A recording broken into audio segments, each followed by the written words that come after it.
오늘 하나님께서 우리 공동체에 허락하신 말씀 같이 보겠습니다. 사도행전 1장 4절, 5절 그리고 8절 되겠습니다. 사도행전 1장 4절, 5절 그리고 8절입니다. 우리 4절, 5절, 8절 말씀을 우리 같이 한 목소리로 우리 힘차게 읽어봅시다. 읽겠습니다. 사도와 함께 모이사 그들에게 분부하여 이르시되 예루살렘을 떠나지 말고 내게서 들은 바 아버지께서 약속하신 것을 기다리라. 요한은 물로 세례를 베풀었으나 너희는 몇 날이 못되어 성령으로 세례를 받으리라 하셨느니라. 오직 성령이 너희에게 임하시면 너희가 권능을 받고 예루살렘과 온 유대와 사마리아와 땅 끝까지 이르러 내 증인이 되리라 하시니라. 아멘. 오늘은 제가 귀한 분을 우리 이 강단에 초대를 했습니다. 이 땅에서 유명한 자가 있고 하나님 나라에서는 무명한 자가 있죠. 반대로 이 땅에서는 무명하지만 하나님 나라에서는 유명한 자가 있을 겁니다.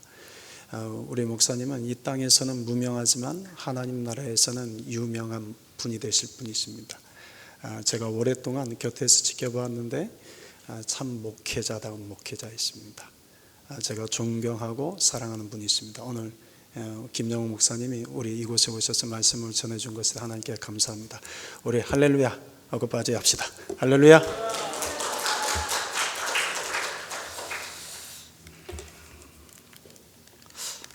우리 박 목사님을 너무나 사랑하고 제가 존경합니다.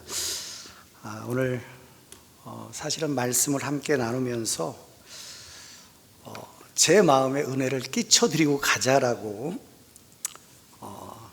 교만한 생각을 가졌었습니다. 그런데 제가 찬양을 함께 나누면서 얼마나 많은 은혜를 받았는지 먼저 우리 찬양단 분들께 감사를 드립니다. 정말 많은 은혜를 받았고요. 앞에서 찬양할 때 참 눈물이 많이 났습니다. 하나님께서 얼마나 사랑하시는 교회인지, 얼마나 사랑하는 목사님을 통해서 신앙의 훈련들을 잘 받고 하나님을 경배하고 하나님을 높여드렸는지 하나님께서 함께 하시는, 정말 하나님과 함께 걷는 교회가 맞구나라는 것을 다시 한번 깨달았고요.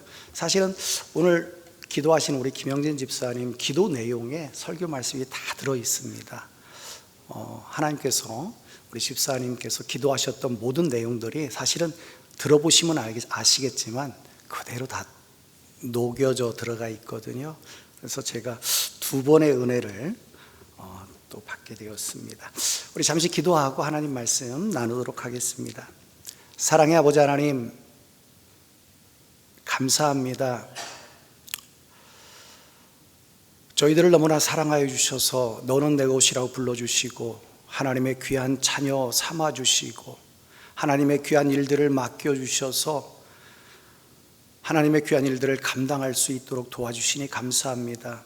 오늘 거룩한 주일 하나님께서 저희들을 너무나 만나길 소원하셔서 오늘 이 예배의 자리로 저희들을 불러준 줄 압니다.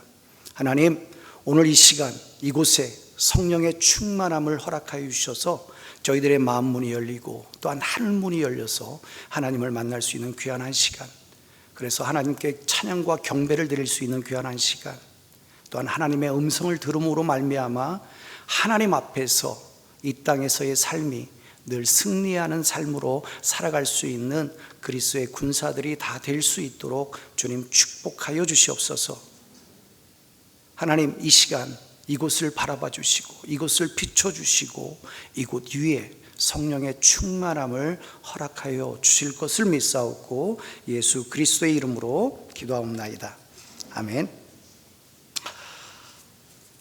감사합니다.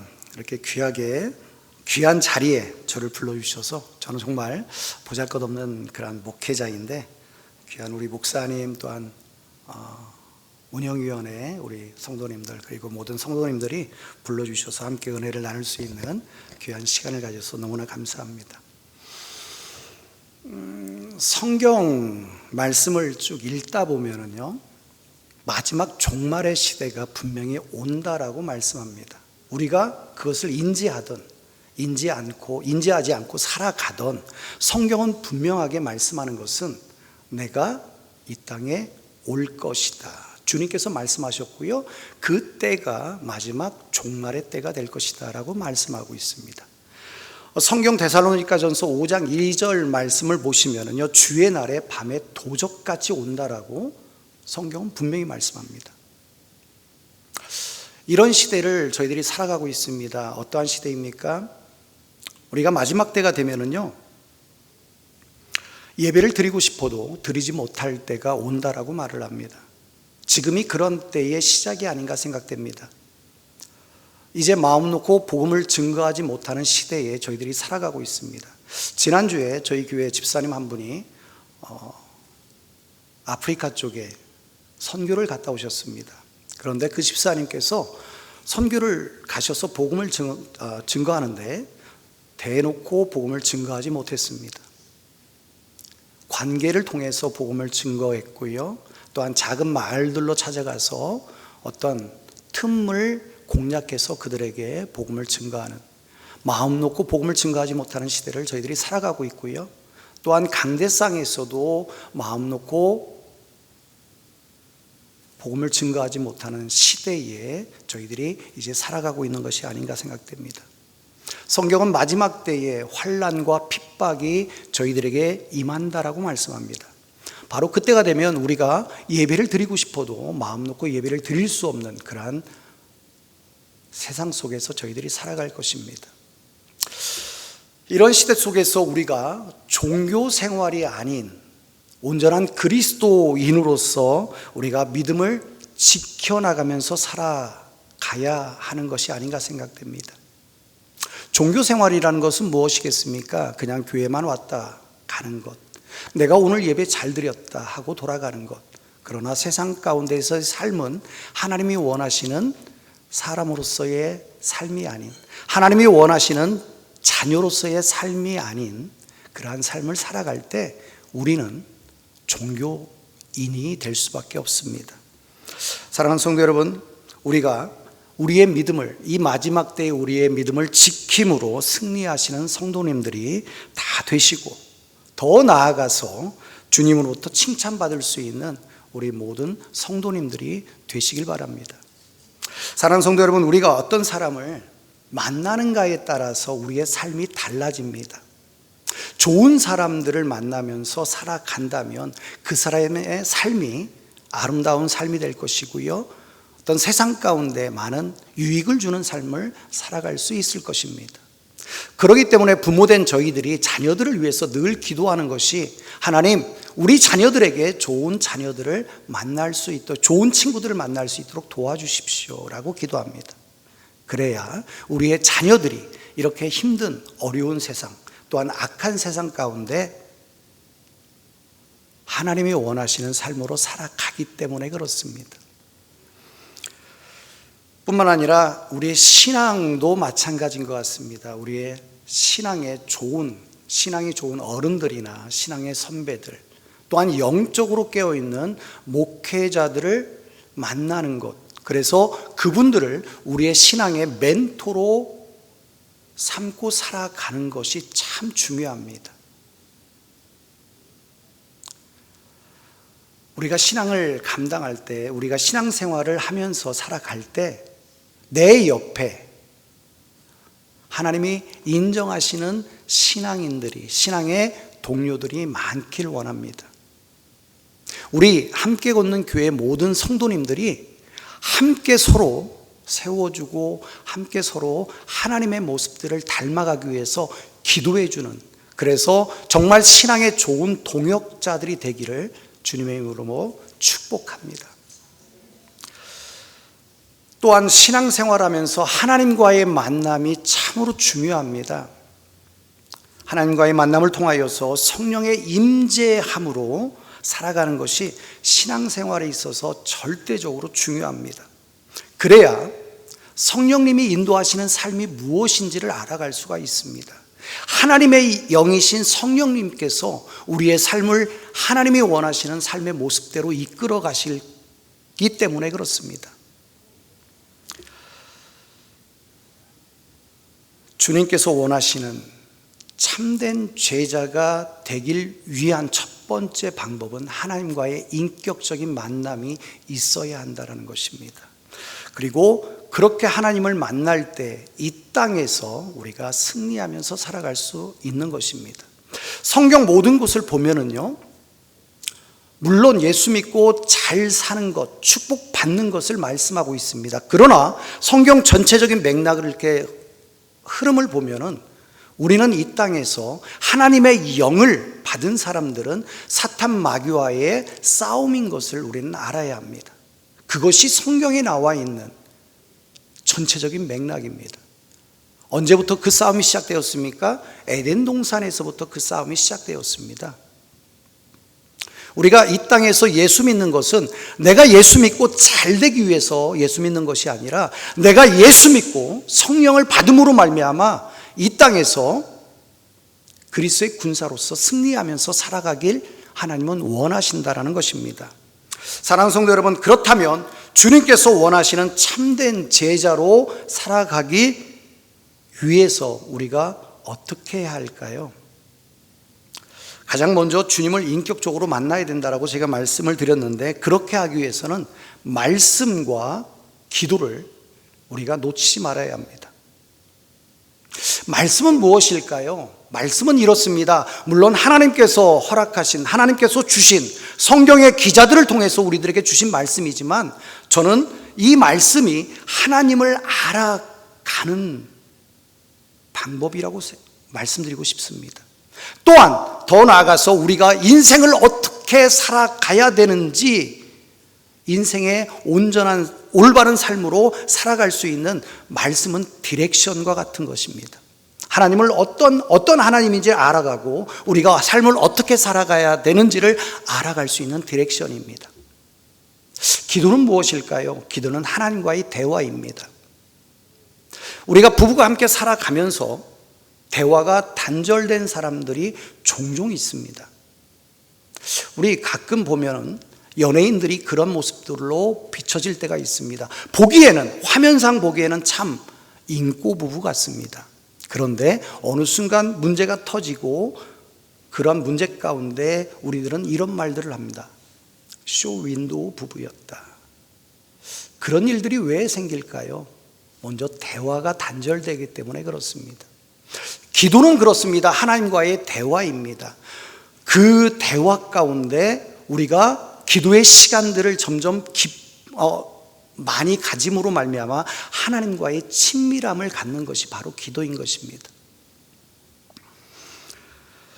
에덴 동산에 하나님께서 아담과 하와를 만드셨습니다. 하나님의 형상으로 만드셨습니다. 그 아담과 하와를 만드시고 하나님이 원하셨던 것은 그 아담과 하와를 통해서 교제를 나누시길 원하셨습니다. 그렇기 때문에 에덴 동산을 함께 거닐면서 산책하면서 많은 대화들을 분명히 나누었습니다. 하나님은 아담과 하와를 전부 알고 계셨습니다. 그리고 아담과 하와도 하나님의 영으로 지어졌기 때문에 이 대화 가운데, 하나님과의 교제 가운데 하나님을 조금씩 더 알아갔을 것입니다. 그런데 어느 날 그 에덴 동산에 죄라는 것이 들어옵니다. 아담과 하와가 죄를 지음으로 말미암아 하나님과의 교제가 끊어졌지 않습니까? 그리고 그 에덴 동산에서 쫓겨나게 됩니다. 하나님은 당신이 만든, 당신의 형상으로 만든 아담과 하와를 통하여서 교제를 나누시길 원하시는데, 그 친밀함을 갖길 원하는데 죄로 인하여서 단절되었다라는 것이죠. 그래서 하나님은 당신의 하나밖에 없는 외아들을 이 땅에 보내주셨습니다. 그 친밀함을 다시 회복하고자 그 예수님을 십자가에 내어놓으셨습니다. 그 십자가의 보혈의 피로 말미암아 저와 여러분들은 하나님의 자녀가 된 것입니다. 그렇게 예수님은 십자가에서 못 박혀 죽으시고 3일 만에 부활하셨습니다. 그리고 40일 동안 이 땅에 거하시면서 예수님께서 하신 말씀이 어떤 말씀들일까요? 우리가 함께 보았던 사도행전 1장 4절에서 5절, 물론 쭉 볼 수가 있습니다. 8절 말씀도 하셨습니다. 근데 제가 1절에서부터 8절 말씀까지 다 읽을 수 있었는데, 본문으로 정할 수 있었는데 왜 굳이 4절에서 5절 그리고 8절 말씀을 정한 줄 아십니까? 5절 말씀을 보시면은요, 성령으로 세례를 받으라라고 그렇게 말씀합니다. 예루살렘을 떠나지 말라, 하나님께서 너희들에게 성령을 주실 것이다 라고 말씀하십니다. 성령으로 세례를 받으라라고 말씀하십니다. 그리고 8절 말씀은요, 오직 성령이 너희에게 임하시면 그 다음에 권능을 받고 예루살렘과 온 유대와 사마리아 땅 끝까지 이르러 내 증인이 되리라 라고 말씀합니다. 이 4절, 5절, 8절 말씀 가운데 우리들이 주목해야 될 단어가 있습니다. 바로 성령인 것입니다. 우리가 신앙생활함에 있어서 성령을 받고 성령을 통해서만이 주님이 원하시는 온전한 신앙생활을 감당할 수 있는 것입니다. 아까 제가 말씀드린 대로 종교생활은 할 수 있습니다. 그러나 하나님의 영, 성령을 우리가 받을 때, 성령을 경험할 때 우리가 하나님의 온전한 믿음의 사람이 될 수 있는 것이며 하나님의 온전한 자녀가 될 수 있는 것입니다. 또한 주님께서 명령하신 그리스도의 증인의 삶을 우리가 살아갈 수 있는 것입니다. 아니, 성령 받지 않아도 많은 교회들이 선교 나갑니다. 그리고 많은 열매들을 거뒀다고 합니다. 그런데 어떻게 좀 더 구체적으로 그 안을 살펴보면 저는 선교 행위라고 생각됩니다. 왜? 성령을 받아야만이 한 영혼이 온천하보다도 귀하다라고 말씀하신 하나님의 심정을 가질 수가 있는 것이거든요. 바로 성령을 받아야만이 그 영혼을 위해서 내가 울며 기도할 수 있는 것이고요, 그 성령을 받아야만이 내가 목청 높여 복음을 증거할 수가 있는 것입니다. 그 성령 받지 않으면요, 그냥 선교 행위로 끝날 수 있는 경우들이 참으로 많습니다. 우리 성경에 보면 그렇지 않습니까? 죽은 자를 살리고 많은 능력들을 행한다고 할지라도 주님께서 나는 너를 알지 못한다라고 말씀을 한다는 사실입니다. 왜 그렇습니까? 죽은 자를 살리는 능력이 있다고 하더라도 성령이 없으면, 하나님의 영이 함께하지 아니하면 예수님은 모른다라고 말씀하고 있다는 사실입니다. 그렇기에 저와 성도님들께서 온전한 신앙생활 하기를 원하신다면 5절에 말씀하시는 것처럼 성령으로 세례를 받아야 하는 것입니다. 성령 세례, 요즘에는 기름 부음이라고도 말씀하고 있고요, 성령의 임재함으로도 바꾸어 쓰고 있는 말입니다. 우리가 성령의 충만함을 받을 때만이 주님이 원하시는 참된 제자의 모습으로 살아갈 수 있습니다. 사랑하는 성도 여러분, 성도님들이 다 성령 받으시기 바랍니다. 그래서 온전한 그리스도인으로 살아가시길 원합니다. 이 땅에서의 삶이 나 혼자 예수 믿고 잘 먹고 잘 사는 것이 아니라 예수 믿음으로 말미암아 성령 충만을 받음으로 말미암아 그리스도의 군사들이 되어서 정말 썩어져가는 이 죄악으로 가득 찬 이 세상 가운데 그리스도의 영향력들을 나타낼 수 있는 그리스도의 참된 군사들이 다 되시길 바랍니다. 사도행전 2장을 보시면은요, 한 가지 놀라운 사건이 일어납니다. 어떠한 사건입니까? 우리가 잘 알고 계시는 성령의 임재함이 사도행전 2장에 나옵니다. 오늘 본문 말씀 뒤에요. 120여 명, 제자들을 포함한 120여 명이 그 마가의 다락방에 모여서, 얼마나 큰지는 모르겠습니다만 120여 명이 모여서 기도를 열심히 하였습니다. 그때 사도행전 1장에 말씀하신 4절과 5절을 통해서 말씀하신 성령의 임재함이 그 마가의 다락방에 임하게 됩니다. 성령의 임재함을 받은 제자들의 모습은 어떠했을까요? 아니, 성령의 임재함, 사도행전 2장에 나오는 그 사건 이전과 이후를 우리가 한번 생각해 보셨으면 합니다. 사도행전 1장의 제자들의 모습은요, 두려워 떠는, 어떻게 하면 내가 안 잡힐까? 어떻게 하면 내가 잘 숨어 있을까? 저들에게 발각되지 않을까? 두려움에 떨고 있는 그들이었습니다. 그런데 마가의 다락방에서 기도할 때 하나님의 영이 그들에게 임하니까 그들은 세상이 두렵지 않았습니다. 예수님을 죽였던 저들이 그들에게 있어서 무서움으로 다가오지 않았습니다. 성령의 임재함을 경험한 그들은 이제는 세상의 두려움에 짓눌려서 있던 그런 모습들은 전혀 찾아볼 수 없었다라는 것입니다. 숨어서 숨죽여 기도하던 그들이 이제는 문을 박차고 나가서 예수 그리스도의 말씀을 전하기 시작합니다. 예수님은 다시 이 땅에 오실 것을 증거하고 있다는 사실입니다. 분명 성령의 임재함을 받은 후에 그들의 모습은 이전에 그들이 가지고 있었던 숨죽여 기도하며 두려움에 떨던 모습은 눈 씻고 찾아볼래야 찾아볼 수가 없었다라는 것입니다. 이젠 제자들에게 죽음은 두려운 것이 아니었습니다.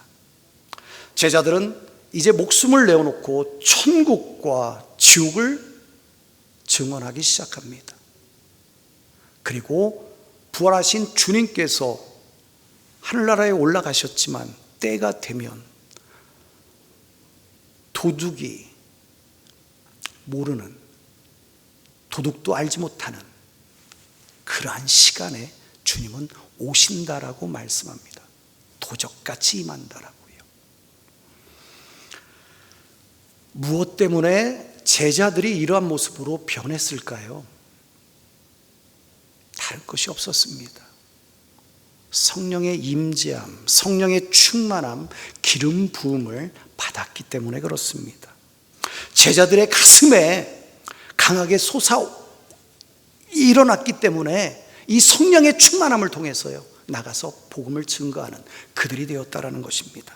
어떻게 가만히 앉아만 있을 수 있겠습니까? 이 마음에 불같이 일어나는 하나님의 성령의 역사가 있는데요. 우리도 마찬가지가 아니겠습니까? 성령의 임재함 없는 교회에서 어떻게 놀라운 하나님의 역사들을 기대할 수가 있겠습니까? 어떻게 성령의 임재함을 받지 못한 목회자들을 통해서 무슨 생명의 말씀, 진리의 말씀, 하나님의 말씀들을 우리가 기대할 수가 있겠습니까? 미국의 속담에 이런 말이 있다고 하죠. 성령 받지 않고 목회하는 사람이 가장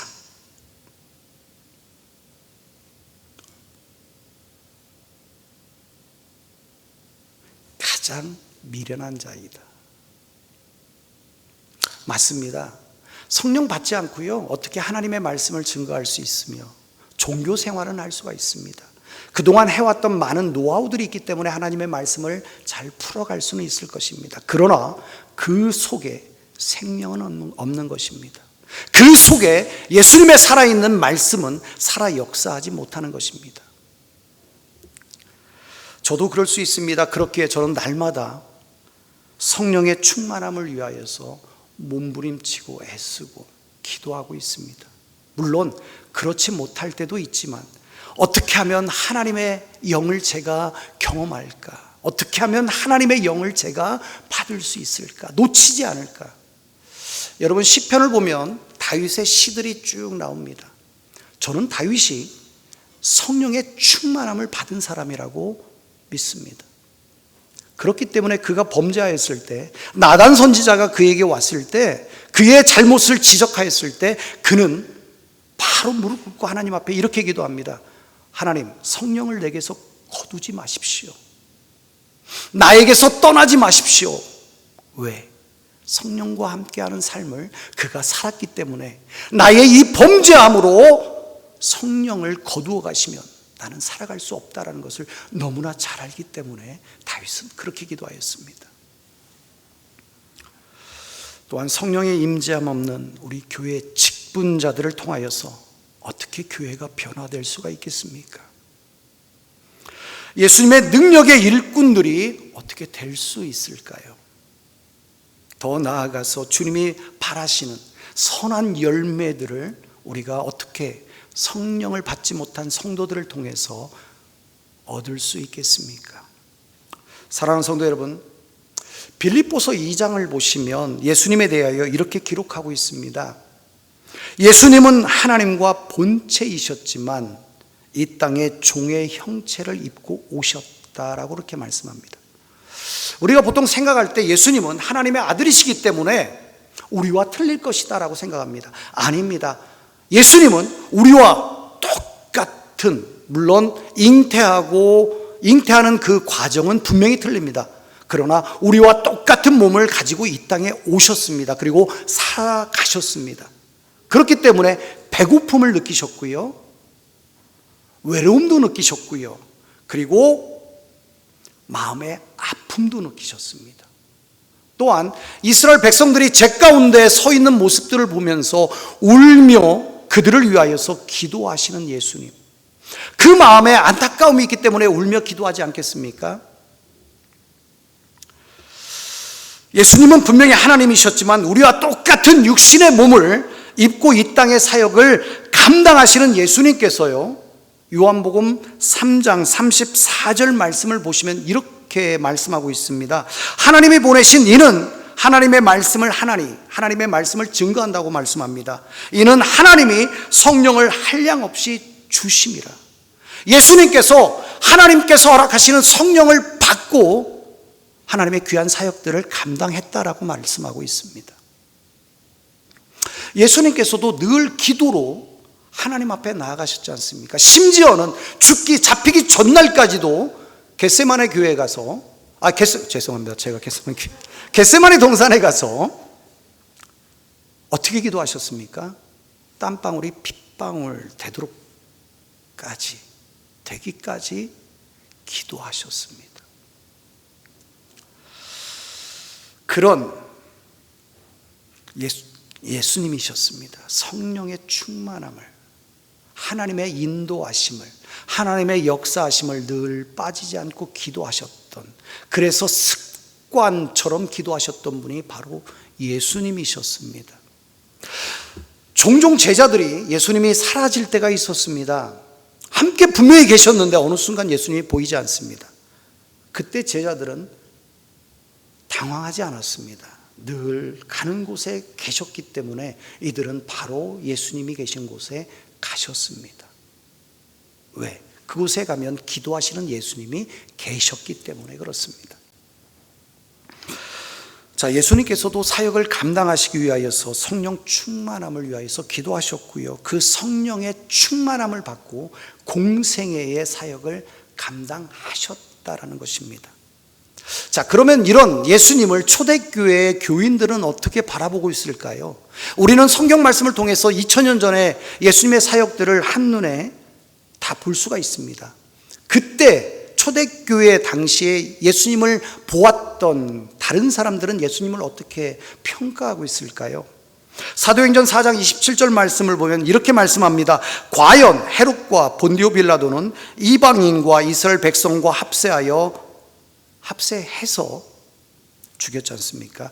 하나님께서 기름 부으신 거룩한 종 예수를 거슬러, 그들이 예수님을 어떻게 판단하냐면 하나님께서 기름 부으신 거룩한 종이라고 예수님을 보고 있다는 사실입니다. 예수님은 이 거룩한 기름을 받으셔서 하나님의 사역을 감당하셨다라는 것입니다. 예수님께서 기름 부음을 통하여 하나님의 일을 감당하셨는데 우리들이 성령 충만함을 받지 않고 어떻게 목회를 하며 어떻게 교회의 직분자들로서, 교회의 성도들로서 하나님을 섬기며 살아갈 수가 있겠습니까? 아까 초두에 말씀 전하기 전에 제가 우리 찬양을 통하여서 정말 많이 울었습니다. 성령의 임재함이 있기 때문에 제가 오늘 처음 함께 예배드리는 이곳에서 눈물을 흘릴 수가 있는 것이 아니겠습니까? 사랑하는 성도 여러분, 우리 그리스도인들은 아니, 우리 그리스도인들을 포함해서 이 땅의 모든 사람들은 자기가 원하는 것들이 있습니다. 바라는 것들이 있습니다. 구하고 싶은 것들이 분명히 있습니다. 그런데 다 틀리죠. 제가 원하는 것이 있고요, 제 아내가 원하는 것이 있습니다. 틀립니다. 왜? 각기 다른 인격체들이기 때문에 그렇습니다. 함께 살아가지만 서로 생각이 다르기 때문에 그렇습니다. 어떤 이는요, 복을 구합니다. 어떤 이는 자녀의 잘됨을 구하고 있습니다. 어떤 이는 인생을 행복하게 살아가길 구합니다. 어떤 이는, 아픈 이는 하나님, 이 아픔을 치료해 주십시오. 말라기에 있는 말씀처럼 치료의 광선을 허락하셔서 치유해 주십시오. 지극히 세상적인 사람들은 하나님, 나에게 물질을 좀 주십시오. 이 땅에서 여유 있게 살게 해요. 그러나 우리 그리스도인들이라고 하면 이들과는 다르게 살아가야 되지 않겠습니까? 우리들은 바라고 원하고 구하는 것이 세상 사람들과는 분명히 달라야 되지 않겠습니까? 그래야 세상 사람들과 구별된 그리스도인이라고 우리가 부름을 받을 수가 있지 않겠습니까? 우리 함께 걷는 교회 성도님들은 세상의 것들만 추구하는 성도님들이 되지 않길 원합니다. 구하십시오, 세상의 것. 그러나 그 구하기 이전에 다른 것들을 구해야 될 것입니다. 하나님의 거죠. 어떤 것입니까? 분명 이 땅을 우리가 살아가고는 있지만 기도로 승리하신 예수님과 함께 믿음 안에서 우리가 승리하기를 위하여 성령의 임재함, 성령의 충만함, 성령의 기름 부음을 우리가 구해야 되는 것입니다. 그리고 난 다음에 세상의 것들을 구하십시오. 우선순위가 다르지 않습니까? 세상 사람들은 먼저 자기를 위해서 구합니다. 그러나 우리는 하나님의 자녀로서, 하나님의 아들이요 하나님의 딸들로서 하나님의 것을 먼저 구할 수 있는, 그 하나님의 것을 구하되 가장 귀한 것, 하나님이 우리 인생을 창조하실 때 하나님의 영으로 우리에게 지으셨듯이 하나님의 영을 구할 수 있는 저와 여러분들이 되었으면 합니다. 에덴 동산에서 쫓겨날 때 어떻게 보면 하나님의 영을 잃어버렸습니다. 빼앗겼습니다. 죄악으로 인하여서요. 우리가 그 하나님의 영을 다시 회복해야 됩니다. 에덴 동산의 그 하나님과 교제하며 친밀했던 그 모습을 우리가 회복할 때 우리는 참 그리스도인, 온전한 그리스도인, 능력의 그리스도인이 다 될 수 있는 것입니다. 사랑하는 성도 여러분, 성령의 임재함, 성령의 기름 부음, 성령의 충만함을 구할 수 있는 성도님들이 다 되시길 주님의 이름으로 축원드립니다. 그 성령이 나에게 임할 때 초대교회의 제자들과 성도들처럼 세상 가운데 우리에게 맡겨주신 사명을 승리함으로 우리가 감당할 수 있는 것입니다. 누가복음 18장 8절 말씀을 보면은요, 이런 말씀이 있습니다. 그 18장 8절 뒤쪽 말씀을 보시면은요, 인자가 올 때의 세상에서 믿음을 보겠느냐.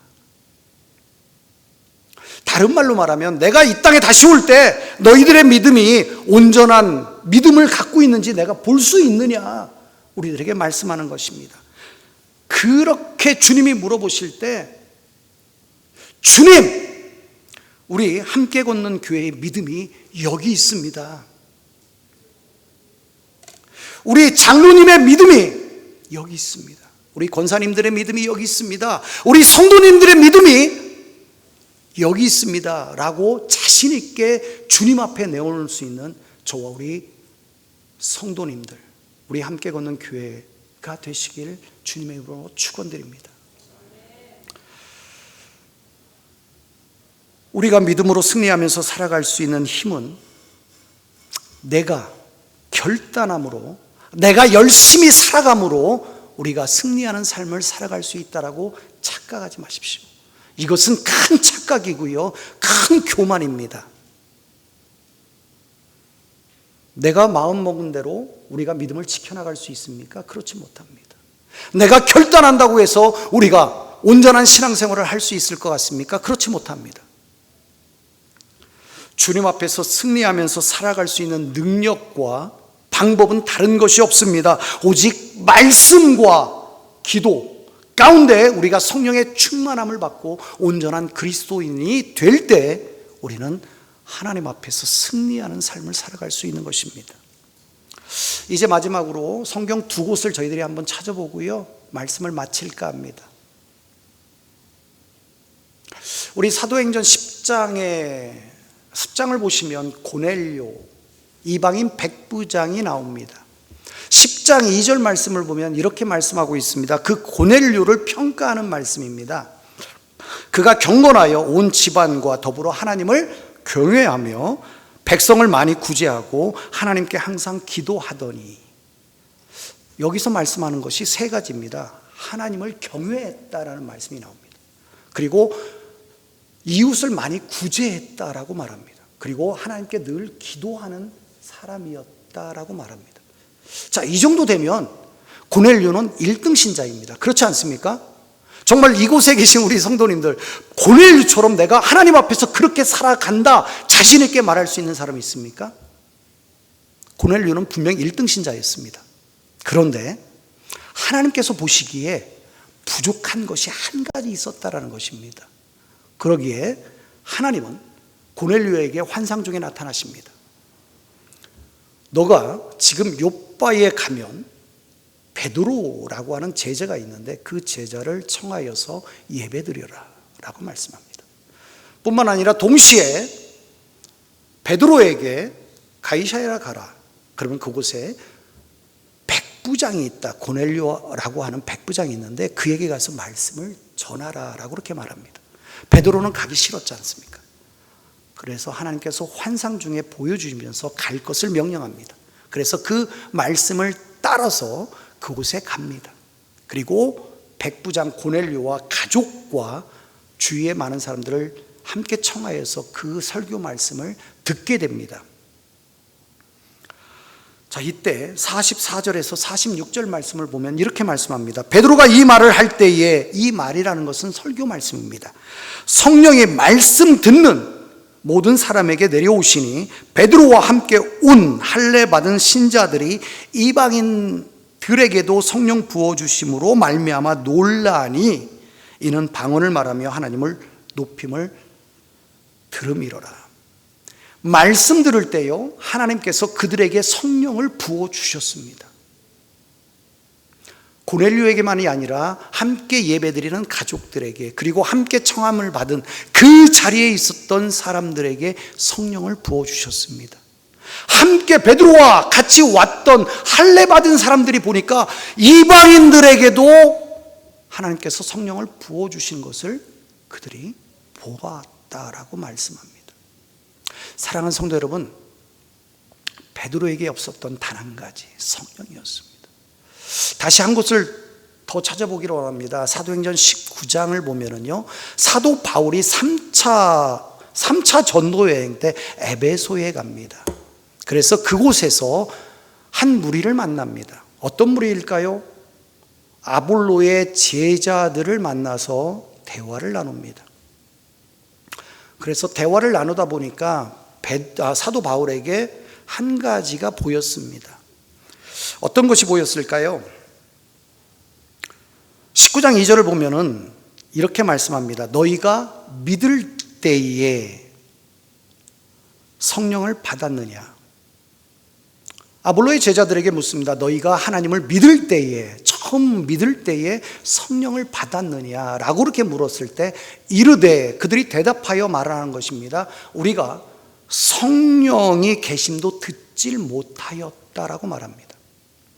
그러면 아볼로의 제자들이 가짜입니까? 아닙니다. 18장을 보시면은요, 아볼로가 어떤 사람이었냐면 성경에 능통한 자였습니다.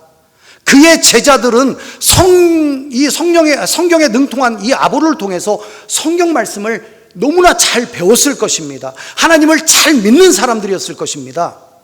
그런데 사도 바울이 볼 때에는 한 가지, 하나님을 잘 믿고 성경에 대해서 잘 알고 있었지만 한 가지 성령이 없었다라는 것을 그들이 성령이 없는 그들을 보게 됩니다. 그래서 그들에게 세례를 베풉니다. 이 세례를 베풀 때 그들에게 성령이 임하는 역사가 일어납니다. 이 두 절 말씀을 두 곳의 성경을 우리가 자세히 한번 비교해 볼 필요가 있습니다. 하나님을 잘 믿었던 1등 신자, 성경 말씀에 능통했던 아볼로의 제자들,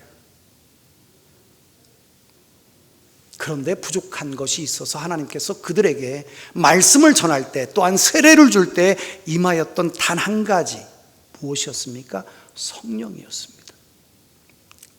우리가 교회 생활함에 있어서 성경을 많이 아는 것 참 중요합니다.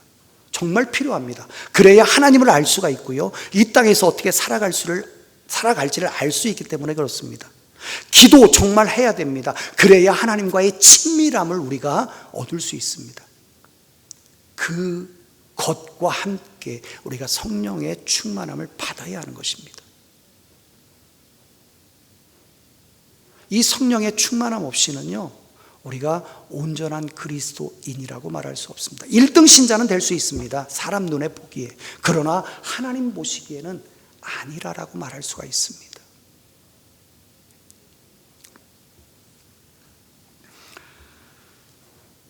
어떤 성도들은 그렇게 말을 합니다. 내가 하나님을 잘 믿는다, 내가 하나님을 정말 열심히 잘 믿고 있다라고 말하면서 증거로 내세우는 것들이 있습니다. 어떤 것들이 있을까요? 내가 예배에 출석을 잘한다, 1시간도 안 빼먹고 공적인 예배에 내가 다 출석한다. 어떤 사람들은 그렇습니다. 나는 헌금을 빼먹지 않아, 하나님께서 나에게 10가지를 주셨는데 이거 다 하나님이 주신 거야 라고 고백하면서 11조를 드리는, 그래서 나는 하나님 앞에 헌금 생활을 열심히 해, 그리고 많이 내, 나는 교회에 가서 이런 직분을 받았어, 내가 장로며 내가 권사며 내가 안수집사야 라고 말들을 합니다. 그런데 우리가 분명하게 알아야 할 것은 예배를 잘 드리고요, 헌금을 아무리 많이 드려도요, 그리고 내가 어떤 직분을 갖고 있어도, 제가 목사라고 해도 그냥 종교 생활만 한다면 주님께서 우리를 인정해 주시겠나? 저는 아니라고 생각됩니다.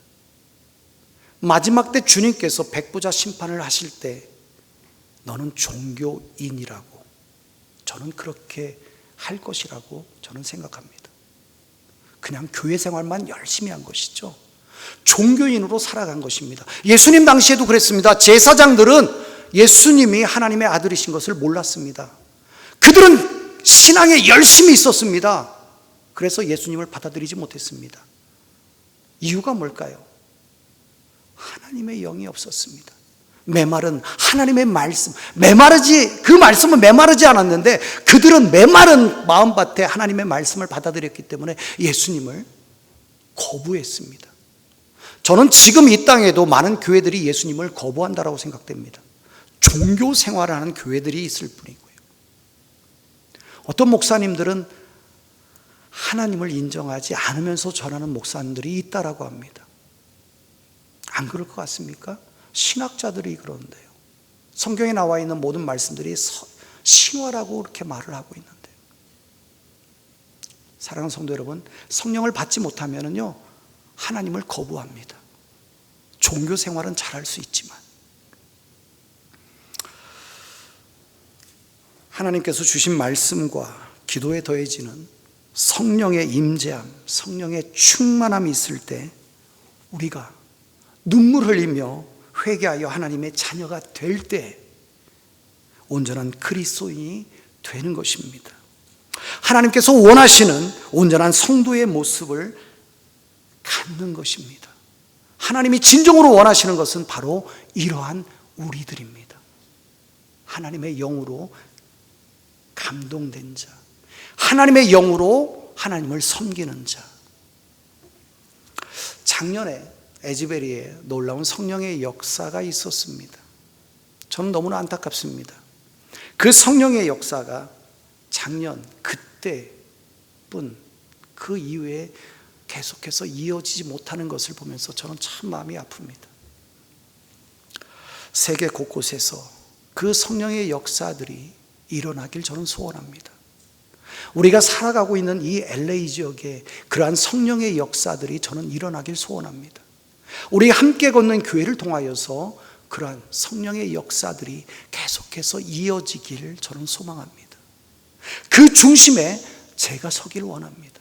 아니, 그 중심이 아니라 그 한편에서라도 제가 그 성령의 역사들을 체험하고 함께 나누길 저는 소망합니다. 그 성령의 역사가 정말로 우리 함께 걷는 교회를 통하여서 이루어지길 주님의 이름으로 축원드립니다. 함께 걷는 우리 성도 여러분, 우리 모든 성도님들이 오직 성령의 충만함을 위하여 작정하시고 기도하시면서 말씀과 기도와 함께 성령의 충만함, 성령의 임재함, 성령의 기름 부음을 위하여서 간절히 구하고 찾고 두드리시길 바랍니다. 하나님은 마지막 때에 성령을 물붓듯이 부어주시겠다라고 약속하셨습니다. 지금은요, 보편적인 성령의 시대입니다. 이게 무슨 말인가? 구약 시대에는 간헐적이었습니다. 하나님의 사역자들을 통하여서, 선지자들을 통하여서, 하나님의 선견자들을 통하여서 성령의 역사들이 일어났습니다. 그러나 지금은 모든 사람들이 다 성령 체험을 할 수가 있고요, 성령 받을 수가 있고요, 그 성령으로 하나님의 사역들을 감당할 수가 있습니다. 이제는 보편적으로 하나님께서 마지막 때의 성령을 열어주셨습니다. 사랑하는 성도 여러분, 정말 그 성령을 여러분들이 받길 원합니다. 그래서 정말 주님 오시는 그날 제자들이 성령을 받고 나서 문을 박차고 나가서 외쳤던 그 말씀, 이제 주님은 곧 오실 것이다 라고 말씀하실 때 우리의 믿음이 마라나타, 주 예수여 어서 오십시오, 내가 주님을 기다렸습니다 라고 고백하며 그 주님을 만날 수 있길 바랍니다. 그러한 거룩한 신부들이 되길 바랍니다. 주님의 때는요, 도적같이 이릅니다. 내가 아니라고 해서, 내가 느끼지 못한다고 해서 주님의 때가 미루어지는 것은 아닙니다.